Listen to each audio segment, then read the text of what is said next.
Good evening, everyone. We begin the readout tonight with the defense of democracy at home and abroad. Over the weekend, House Speaker Nancy Pelosi met with Ukrainian President Volodymyr Zelensky in Kyiv, vowing that the U.S. would support Ukraine until the fight is done. Pelosi, second in line to the presidency, is the highest-ranking American leader to visit Ukraine since the start of Russia's invasion.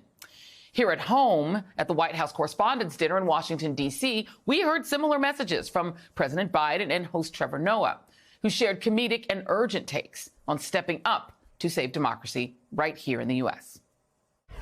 I stood here tonight and I made fun of the President of the United States, and I'm going to be fine.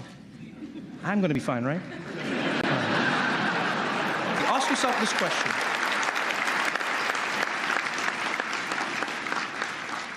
If Russian journalists who are losing their livelihoods, as you were talking about, Steve, and their freedom for daring to report on what their own government is doing, if they had the freedom to write any words, to show any stories, or to ask any questions, if they had basically what you have, would they be using it in the same way that you do? The free press is not the enemy of the people. Far from it.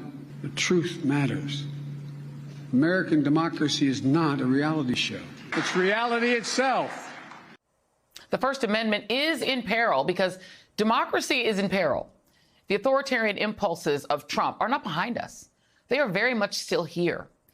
The infamous phone call Trump once made to Georgia Secretary of State Brad Raffensperger, asking him to find the votes to steal the election in his favor. That phone call is now the center of a criminal investigation, what may be the biggest threat of criminal prosecution that Trump currently or has ever faced. In Atlanta today, a special grand jury was selected for the investigation into whether Trump and others illegally tried to influence the 2020 election in Georgia.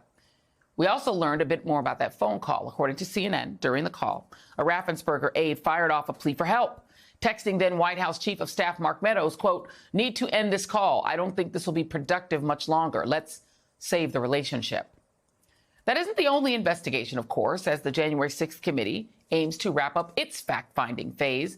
It has asked 3 Republican lawmakers to cooperate with the panel and share what they know about the deadly attack. Those lawmakers are Congressman Andy Biggs, Mo Brooks, and Ronny Jackson. Jackson quickly declined the offer, telling NBC, quote, "I will not participate in the illegitimate committee's ruthless crusade against President Trump and his allies," unquote. A predictable response from a Trump sycophant accused of harassing staff and drinking while serving as White House physician. And late today, Congressman Biggs tweeted he will not be participating in the, quote, "illegitimate Democrat sympathizing panel," also calling the committee a sham aimed to destroy Trump. Now, let it be known, too, that these Republicans are shielding someone who tried to steal the presidency. He also wanted to shoot unarmed civilians exercising their First Amendment rights.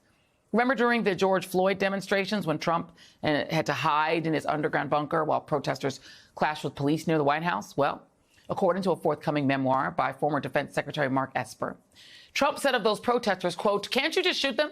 Just shoot them in the legs or something."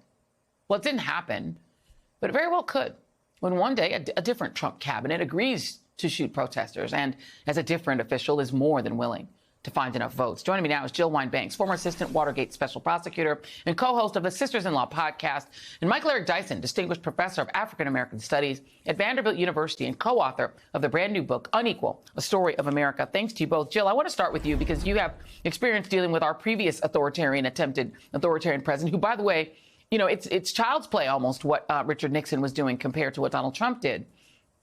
You know, I think the biggest concern I have about Trump is not even Trump anymore. He's retired, and no one even knows if he's going to run. It's that what he is has metastasized into the whole party. I mean, you have a governor in Florida who has pushed for a law that says that protesters can drive their cars into and hit protesters. And that was directed at Black Lives Matter protests to try to make protesting in Florida damn near illegal, but really only for and directed at George Floyd era and Black Lives Matter protesters. He has a secret police force to, you know, for election fraud, which we all know is going to be targeted at voters of color. Trumpism isn't Trump anymore, is it? Isn't it more dangerous because it's now infected almost every Republican official? Absolutely. You are 100% correct. And that is, I think, what's scaring so many people in America now is exactly how close we came in the past to losing our democracy, but how dangerous it is going forward, because all of the Republicans who participated in this and those who are now running for office, who weren't even in office before, who have adopted the same Trumpian policies, are putting their past learnings to work, and it could be much worse. And if Congress doesn't get its act together and pass some laws or fix existing laws like the Electoral College Act to prevent a takeover and ignoring the will of the people, just throwing away the votes of Americans, we will be in very serious trouble. It's something that we all, every one of us, has to be concerned about and has to go and work to make sure that not only we vote and that other people vote, but that our votes are counted, that we elect secretaries of state who will count our votes as they were cast. And, Dr. Dyson, the metastasis is sort of, it's total, right? I mean, the next most likely president, I just mentioned him, DeSantis, is also blocking the right to vote, is stripping black representation. I mean, he's doing everything Trump does, just without the sense of humor.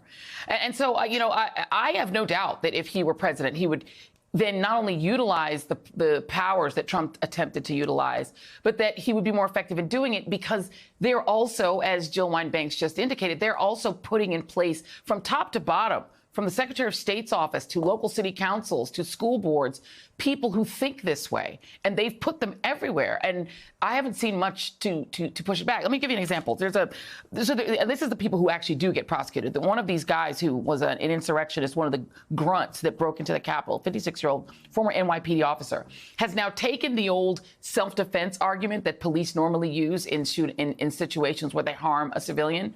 He tried to apply that to his defense. It didn't succeed. He actually was convicted. But, all of it is then usable to then be reinterpreted for Trumpism. There's no question about it. This is not an individual. This is not a personal vendetta. This is not an individual assault. This is a pathology that has invaded the body politic. If we're talking about COVID as a metaphor, then this is something that has spread broad and wide in the body politic, especially of republicanism, of Trumpocracy in American culture. This is a return to Reconstruction, post-Reconstruction, when white folk who lost the war but who won the battle of interpretation got on their haunches, so to speak, and rode hard against black people through violence, through voter suppression, through intimidation, having denied women the vote, having denied African-American and people who didn't own property. They were angry at the prospect that America would now live up to the true meaning of its creed, as Dr. King said. So what we see now is the Manchurian Candidate has nothing on Donald Trump. You have to go to fiction. You have to go to the outlandish imagination that is at the further ends of paranoia to even conjure the prospect of what we see going on. We had essentially an American president who was complicit with a nation that has now gone to war against another nation. And he gave justification for that. He preferred the words of Putin to the words of his own, intelligence agencies. So, yes, we see at the very local level, at the police level, at the law enforcement level, and God forbid, at the jurisprudential level with the sitting benches here, as well as these feckless, spineless, uninspired politicians who give in to every whim and caprice of Donald Trump. And when Donald Trump is not there, they still have a machinery in place that will destroy the infrastructure of democracy if we don't raise the red banner of warning and resistance.